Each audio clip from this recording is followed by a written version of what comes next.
যেই বাগের বয়ে আমরা থর থরাইয়া কাঁপছি, সেই বাঘ এখন দেখি শুকাইয়া হইয়া গেছে শুটকি।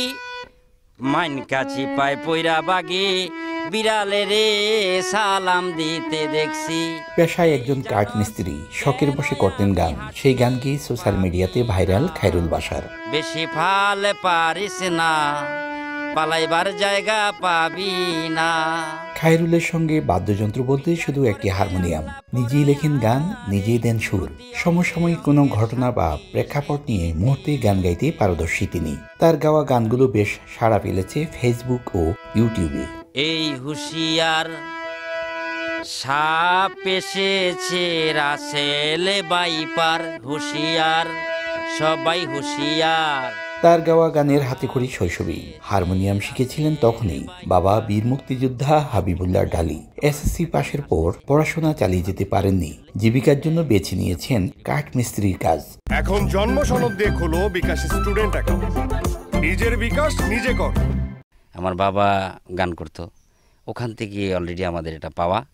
আর জাস্ট গানটাকে আমরা পেশা হিসেবে নেই, ঠিক আছে। গান ভালোবাসতাম, কবিতা লিখতাম স্কুল জীবন থেকেই। হ্যাঁ, তখন এভাবেই নিজেদেরই হারমোনিয়াম ছিল, আব্বা হারমোনিয়াম বাজিত।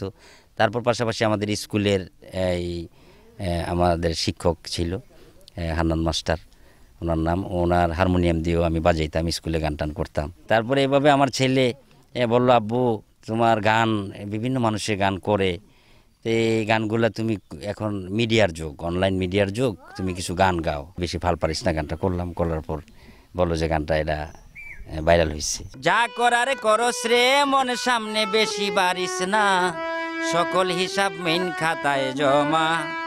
দুইজন লিখতেছে আমল নামা, সকল হিসাব মেইন খাতায় জমা। কাজের ফাঁকের পুরোটা সময় কাটে গান গেয়ে। হয়তো গান লেখেন বা সুর করেন, অথবা সোশ্যাল মিডিয়ার জন্য করেন রেকর্ডিং। ফেসবুক ও ইউটিউবে আপলোড করা গান থেকে ভালো আয় করেন তিনি। আমি একটা প্রেম করছিলাম স্কুল জীবনে, ভুলিতে পারি না রে বন্ধু পরে মনে। চাঁদপুরের মতলব উত্তরের রাজুরকান্দি গ্রামে পরিবারের সদস্য নিয়ে বসবাস করছেন শিল্পী খায়রুল বাশার। দিত পায়ে নূপুর, চোখে কাজল, হাতে রেশমি চুড়ি। মাঝে মাঝে